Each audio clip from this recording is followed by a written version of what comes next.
Hello engineers, कैसे हैं आप लोग। आई होप कि आप सभी अच्छे होंगे। आज के इस वीडियो सेक्शन में हम लोग बात करने वाले हैं आर्टिफिशियल रेस्पिरेशन के बारे में।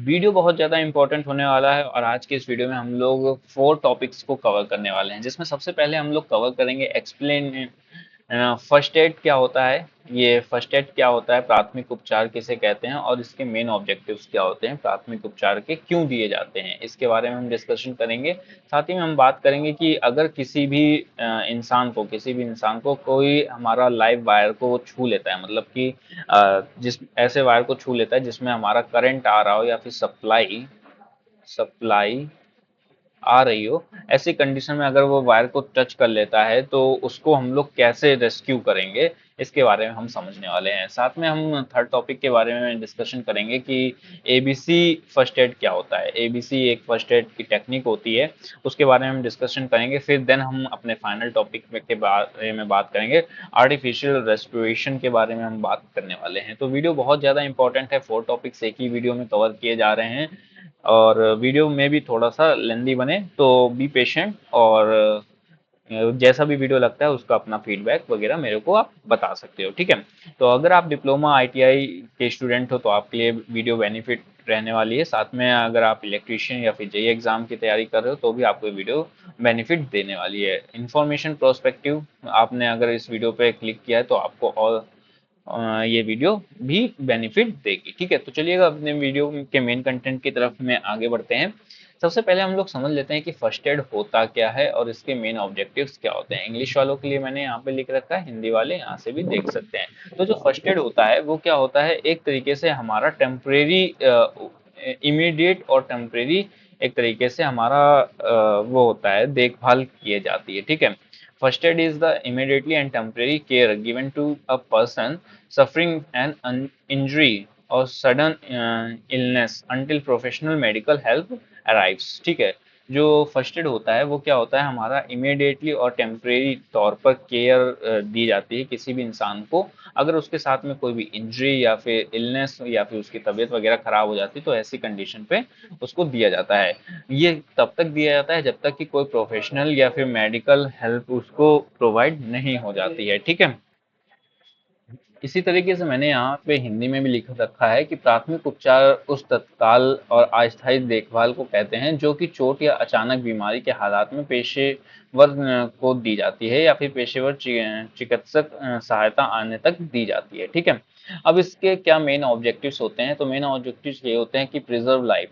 भाई कोई भी इंसान के साथ में मान लो कोई भी इमीडिएटली या फिर टेम्परेरी कोई भी अन सर्टेन कोई भी ऐसी घटना हो जाती है, ठीक है, कोई भी घटना आपकी हो जाती है या फिर इंजरी आपकी हो जाती है तो ऐसी कंडीशन में आप उस इंसान की लाइफ बचा सकते हो फर्स्ट एड के थ्रू।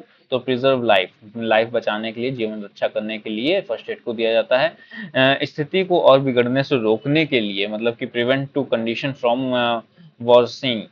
तो अपनी स्थिति गंभीर ना हो जाए, उस इंसान की तबीयत ज्यादा खराब ना हो जाए, ऐसे ऐसा ना हो, इसके लिए क्या दिया जाता है, फर्स्ट एड दिया जाता है, ठीक है।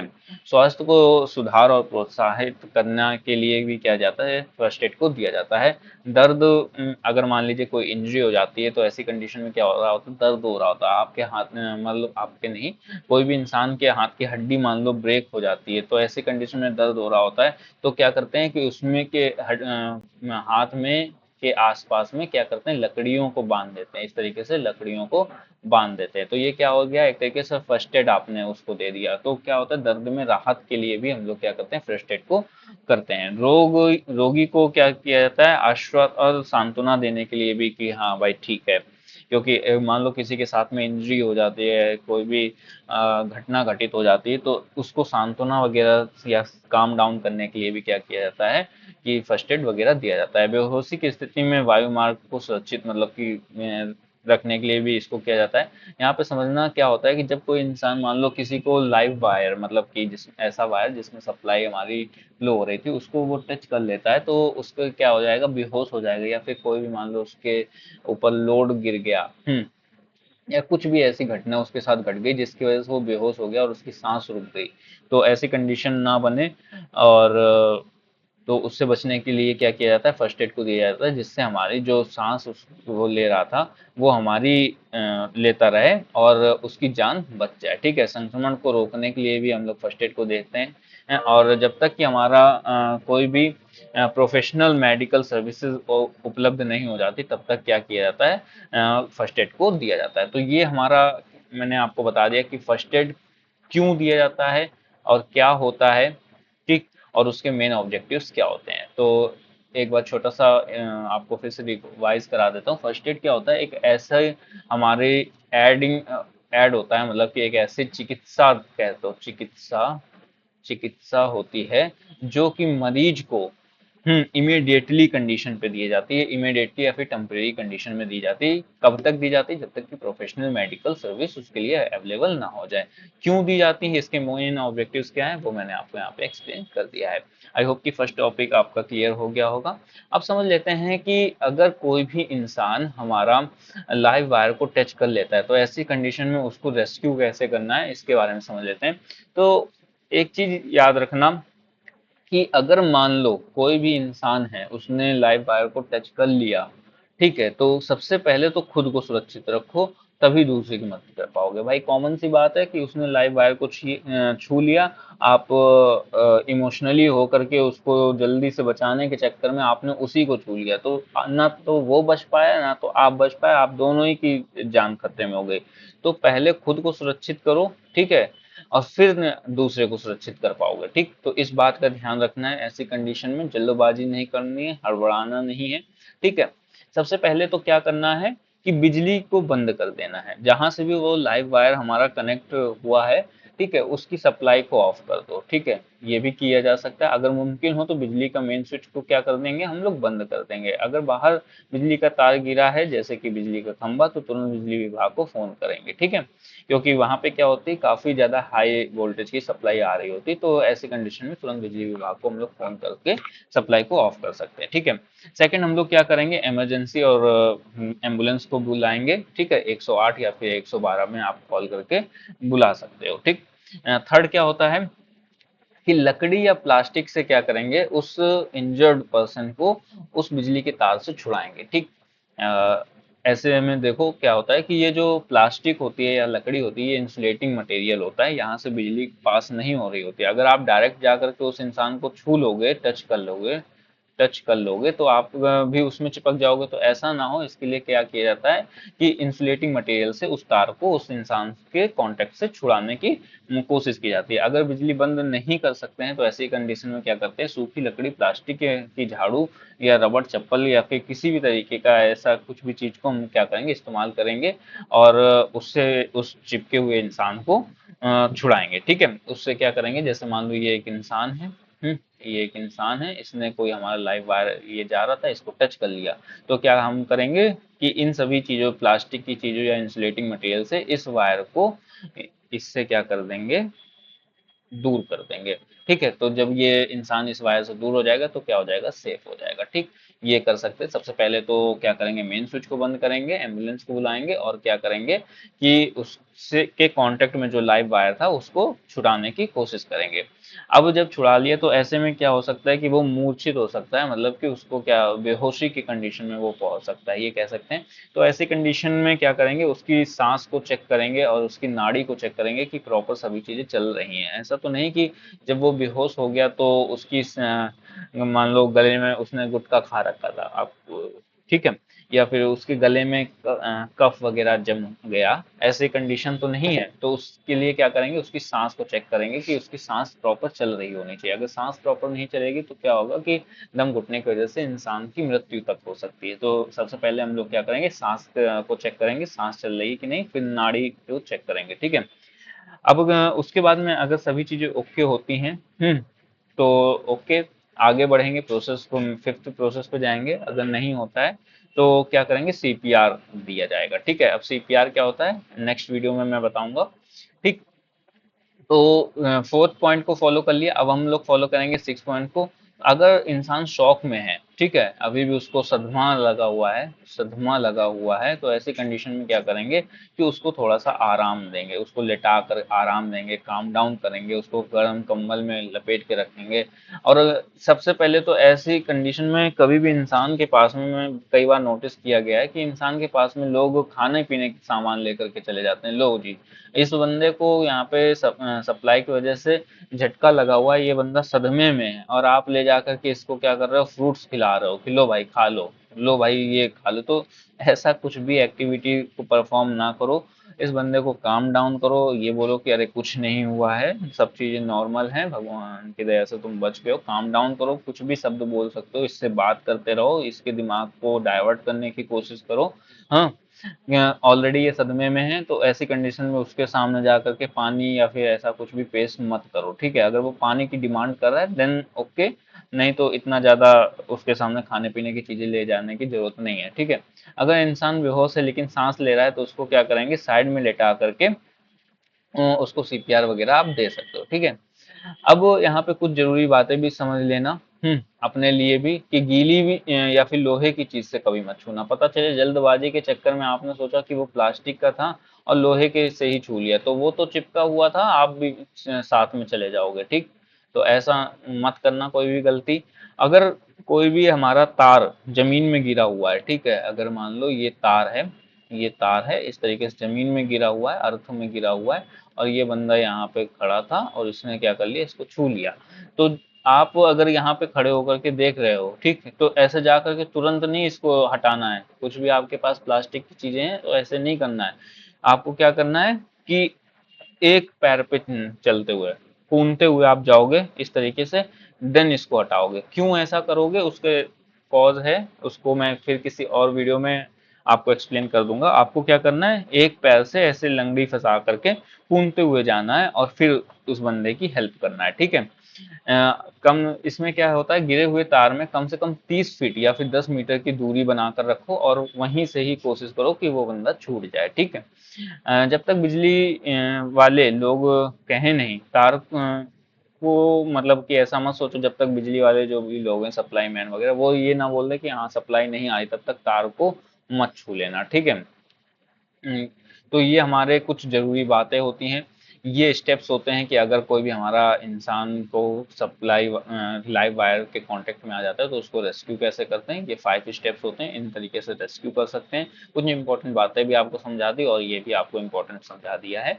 आई होप कि ये भी आपको समझ में आ गया होगा। ठीक है, अब सबसे समझ लेते हैं एबीसी क्या होती है, एबीसी फर्स्ट एड क्या होता है। तो एबीसी में ए बी सी, ए का मतलब होता है एयरवे, एयर वे, बी का मतलब होता है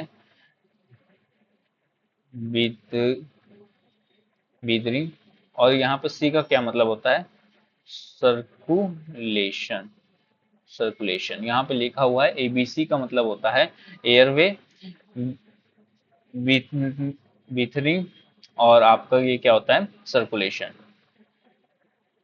अब एबी में ये एयरवे क्या होता है, जब भी किसी भी इंसान को, मान लो कोई भी उसके साथ में घटना घटित हो जाती है, ठीक है, कोई भी उसके साथ में इनसिक्योरिटी या फिर कुछ भी ऐसा कुछ हादसा हो जाता है, तो ऐसी कंडीशन में सबसे पहले क्या देखेंगे कि उस इंसान की सांसें चल रही होनी चाहिए। उसके इंसान के नाक में या फिर उसके मुंह में कुछ भी ऐसा नहीं होना चाहिए जिससे उसकी सांस में बाधा पड़ सके। If someone is not breathing, breathing clear there airway, अगर कोई भी इंसान सांस नहीं ले पा रहा है तो उसकी क्या करेंगे, एयरवे को साफ करेंगे। एयरवे का मतलब कि गले की नाली को देखेंगे, उसको साफ करेंगे और उसकी सांस की नाली को देखेंगे कि वो हमारी क्लीन होनी चाहिए ताकि उसको सांस लेने में आसानी हो। ठीक है, फिर ब्रीथिंग में क्या होता है कि if airway is clean and there is no still not breathing, provide rescue breathing. ठीक है, तो मैंने जो आपको बताया कि क्या किया जाता है, सीपीआर दिया जाता है, सीपीआर वगैरह दिया जाता है। तो अगर इंसान की एयरवे मतलब कि श्वास की जो नली है वो हमारी साफ है, फिर तब भी वो सांस नहीं ले पा रहा है, तो ऐसे कंडीशन में क्या करेंगे, हम सीपीआर देंगे, या फिर आप ये कह सकते हैं कि उसको फर्स्ट एड के तौर पे आर्टिफिशियल रेस्पिरेशन हम उसको प्रोवाइड करेंगे, ठीक है। तो ये हम सेकंड स्टेप पे करते हैं। और सी में क्या करते हैं, उसका सर्कुलेशन चेक करते हैं, उसके ब्लड की सर्कुलेशन को चेक करते हैं, उसके हार्ट बीट को हम चेक कर रहे होते हैं। तो ये एबीसी की फर्स्ट एड क्या होता है, एक तरीके से ये आपको इंश्योरिटी देता है कि इंसान की बेसिक कंडीशन वो ओके है या फिर नहीं है, ठीक है। तो एबीसी में सबसे पहले देखते हैं कि उसकी हमारी जो एयर वे होती है, श्वास की नली होती है, वो हमारी क्लीन होनी चाहिए, उसकी सांसें चल रही होनी चाहिए और उसकी सर्कुलेशन चल रहा होना चाहिए। तो एबीसी को आप याद रख सकते हो, ऑब्जेक्टिव्स वगैरह में आपसे कई बार पूछ लिया जाता है। अब सबसे अपने लास्ट टॉपिक के बारे में समझते हैं, आर्टिफिशियल रेस्पिरेशन। ये क्या होता है? देखिए, जो आर्टिफिशियल रेस्पिरेशन होता है, एक तो हम अपने आप सांस ले रहे हैं, आप बैठे हो, मैं बैठा हूँ यहाँ पे, तो हमारी जो सांसें हैं वो अपने आप अप एंड डाउन वगैरह यहाँ पे चल रही हैं। लेकिन अगर ये रुक जाएं, किसी भी वजह से, किसी भी घटना की वजह से ये रुक जाती हैं, तो ऐसे कंडीशन में क्या करते हैं हम लोग, उसको आर्टिफिशियल मतलब कि कृत्रिम श्वास उसको देने की कोशिश कर रहे होते हैं, ठीक है। कई बार आपने मूवीज वगैरह में भी देखा होगा कि इस तरीके से नाक को बंद करके वहाँ सांस दी जाती है। तो इसको क्या कहते हैं, आर्टिफिशियल रेस्पिरेशन कहते हैं। ये हमारी तीन तरीके से दी जा सकती है, Nielsen arm lift back pressure method, ठीक है। पहला होता है Nielsen arm lift back pressure method के थ्रू आप आर्टिफिशियल रेस्पिरेशन दे सकते हो, सेफर विधि के थ्रू आप दे सकते हो, और माउथ टू माउथ सीपीआर आप यहाँ पे दे सकते हो, ठीक है। तो ये सबसे पहले समझ लेते हैं Nelson arm lift back pressure method क्या होता है। जब भी जो भी हमारा इंजरी वाला पर्सन होगा, जिस भी इंसान को इंजरी लगी है, उसको क्या करेंगे, हम उल्टा लिटा देंगे, ठीक, इस तरीके से उल्टा लिटा देंगे। उसके जो दोनों हाथ होंगे वो इस तरीके से हमारे यहाँ पे सिर के पास होने चाहिए, ठीक है। और इस मेथड को अपनाने में ये याद रखना कि जिस भी इंसान को इंजरी लगी है, उसका जो छाती वाला एरिया है, मतलब कि जो चेस्ट वाला एरिया है और पेट वाला एरिया है, इसमें किसी भी तरीके की इंजरी नहीं होनी चाहिए। अगर आप इंजरी है और आपने क्या कर दिया, उसको उल्टा लिटा दिया है, तो क्या होगा, उसकी इंजरी और बढ़ जाएगी। तो देख लेंगे कि पहले तो उसके चेस्ट और पेट में, स्टोमच में आपकी किसी भी प्रकार की इंजरी नहीं होनी चाहिए। साथ में उसके कपड़े वगैरह भी चेक कर लेंगे कि उसकी जेब वगैरह में कुछ पड़ा ना हो। मान लो जेब में कीले वीले पड़ी हैं और आपने उसको उल्टा लिटा दिया और आप दे रहे हो उसको आर्टिफिशियल रेस्पिरेशन, तो उसकी सांसें चले या ना चले वो तो बात की बात है, लेकिन उसको कष्ट जरूर हो रहा होगा वहां पे, ठीक है। तो एक बार ये दोनों ही चीजों को आप वेरीफाई कर लेंगे, देन आप इसमें निल्सन मेथड के थ्रू जा सकते हैं, ठीक है। इसमें क्या करेंगे, इंसान को जिसको भी आर्टिफिशियल रेस्पिरेशन देना है, इसको क्या करेंगे, इंसान को उल्टा लिटा देंगे। उल्टा लिटाने के बाद हाथ को क्या करेंगे, सर के पास लेकर आएंगे और इस तरीके से यहाँ पे अपने हाथों को पकड़ के ऊपर की ओर खींचेंगे, ठीक है। जैसे यहाँ पे दिखाया कि इसको लिटा दिया, लिटाने के बाद इसके हाथों को पकड़ा और हाथों को पकड़ के अपने तरफ खींचेंगे, यहाँ पे इस तरीके से फोर्स लगाएंगे। फिर क्या करेंगे, उसको उसी कंडीशन में अगेन छोड़ देंगे, सी कंडीशन में, मतलब कि नॉर्मली जैसे पहले ए में था वैसे सी में भी छोड़ देंगे। और फिर क्या करेंगे, ऊपर से प्रेशर लगा करके इसके छाती को दबाने की कोशिश करेंगे, इसके चेस्ट को दबाने की कोशिश करेंगे। तो ऐसे में क्या होगा कि जब आप इसको ऊपर उठा रहे होगे तो आपके जो चेस्ट होगा उसमें एयर आपकी फिल होगी, और जब आप इसको पुश कर रहे होगे तो क्या जो भी एयर भरी थी वो आपकी बाहर की ओर निकलेगी, ठीक है। तो ऐसी कंडीशन में हमारी जो सर्कुलेशन होता है, एयर का सर्कुलेशन होता है, वो आपका कंटिन्यू रहता है, ठीक है। अगर आपकी एयर का सर्कुलेशन रुक जाता है किसी भी कॉज से, तो ब्रेन हो गया या फिर आपका हार्ट हो गया, इसमें आपका एयर नहीं पहुंच पाती और ये काम करना बंद कर देते हैं, डीएक्टिवेट हो जाते हैं और इंसान की मृत्यु तक हो सकती है। तो ऐसा ना हो, इसके लिए हम लोग निल्सन आर्म मेथड का यूज करते हैं। अगेन बता देता हूँ, लिटाएंगे, उल्टा लिटाने के बाद में इसके हाथों को इसके सर के पास लेके आएंगे और फिर इसके हाथों को इस तरीके से ऊपर उठाएंगे, उठाने के बाद फिर से उसको नॉर्मल लिटा देंगे और फिर उसके चेस्ट की तरफ में प्रेस करेंगे, ठीक है। ये हो गया Nielsen arm lift back pressure method, ठीक। अब समझते हैं सेफर विधि में क्या करते हैं।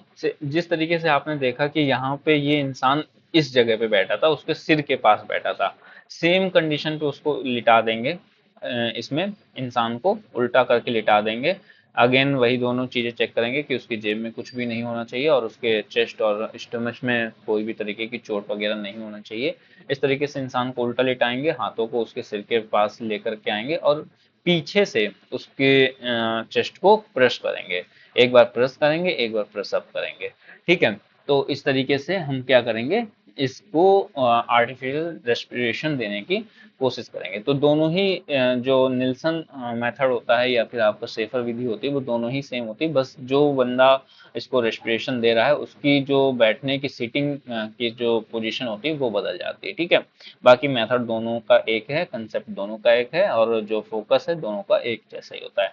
अब माउथ टू माउथ सीपीआर क्या होता है इसके बारे में समझ लेते हैं। माउथ टू माउथ सीपीआर देने के लिए क्या करना होता है कि जो भी हमारा घायल व्यक्ति है उसको सबसे पहले हम लोग सीधा लिटा देंगे।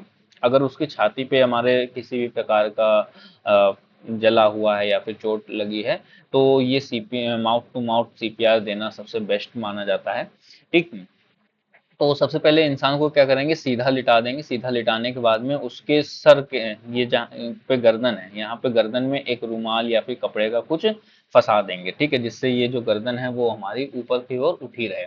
अब इसकी नाक को इस तरीके से दबाएंगे। और इसके जो नीचे वाला जबड़ा होता है इसको यूं तरीके से पकड़ के नीचे की ओर खींचेंगे, अपने इधर नीचे की ओर खींचेंगे और जैसे इसका मुंह हमारा खुल जाएगा तो अपने अंदर सांस भर के, अपने अंदर सांस भर करके इसके मुंह से इसको क्या करेंगे, सांस देंगे। ठीक है, तो माउथ टू माउथ क्या किया, सीपीआर यहाँ से दिया जा सकता है। ठीक है, तो इससे क्या होगा कि जो भी इंजर्ड पर्सन है उसकी जो बॉडी में ऑक्सीजन की सप्लाई है वो कंटिन्यू बनी रहती है, एयर की सप्लाई कंटिन्यू रहती है और इंसान का जो हार्ट होता है या फिर ब्रेन होता है वो हमारा वर्किंग में रहता है। तो ये 3 मेथड होते हैं आर्टिफिशियल रेस्पिरेशन देने के। आई होप कि आपको ये समझ में आ गए होंगे। फिर भी कोई प्रकार का डाउट रहता है पूरे वीडियो में तो आप मेरे को कमेंट करके बता सकते हो।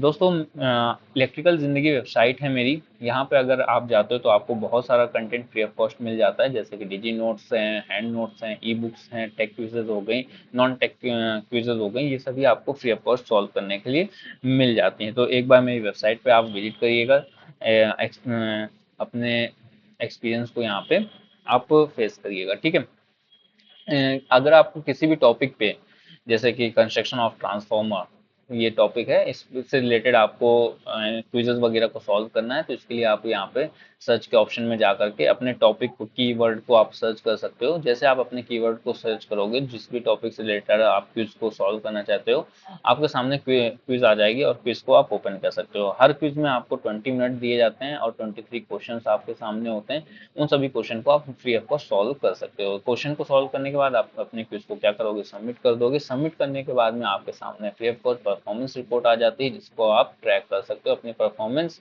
और अपने यहाँ पे क्वेश्चन एनालिसिस को भी यहाँ पे ट्रैक कर सकते हो। जो भी आप अपने क्वेश्चन होंगे आपके वो यहाँ पे शो हो रहे होंगे, आपने जो भी आंसर दिया होगा वो यहाँ पे शो होगा और करेक्ट आंसर आपका यहाँ पे शो होगा और उसका एक्सप्लेनेशन आपको यहाँ पे शो हो रहा होगा। तो इस तरीके से आप अपनी नॉलेज को बूस्ट कर सकते हो हमारी वेबसाइट के थ्रू भी जुड़ करके। बाकी तो आपको भी यहाँ पे मैं वीडियोस वगैरह अवेलेबल करा ही रहा हूँ। और जैसे ही आप क्वेश्चन का एनालिसिस करते हो, क्वेश्चन के एनालिसिस के बाद में स्क्रॉल डाउन करिएगा। स्क्रॉल डाउन करने के बाद में आपको उसी टॉपिक से रिलेटेड इंपॉर्टेंट वन लाइनर आपको मिल जाते हैं। तो इन सभी को पढ़ करके भी आप अपने नॉलेज को बूस्ट कर सकते हो। तो वीडियो कैसी लगी है इसको जरूर कमेंट करके आप बताइएगा। लाइक करिएगा वीडियो को, चैनल को सब्सक्राइब करिएगा ताकि ऐसे हेल्पफुल आपको कंटेंट वगैरह मिलता रहे। अभी तक की आपने वीडियो को देखा उसके लिए धन्यवाद। दोस्तों, मिलते हैं नेक्स्ट वीडियो में नेक्स्ट टॉपिक के साथ में, तब तक के लिए टेक केयर, बाय बाय।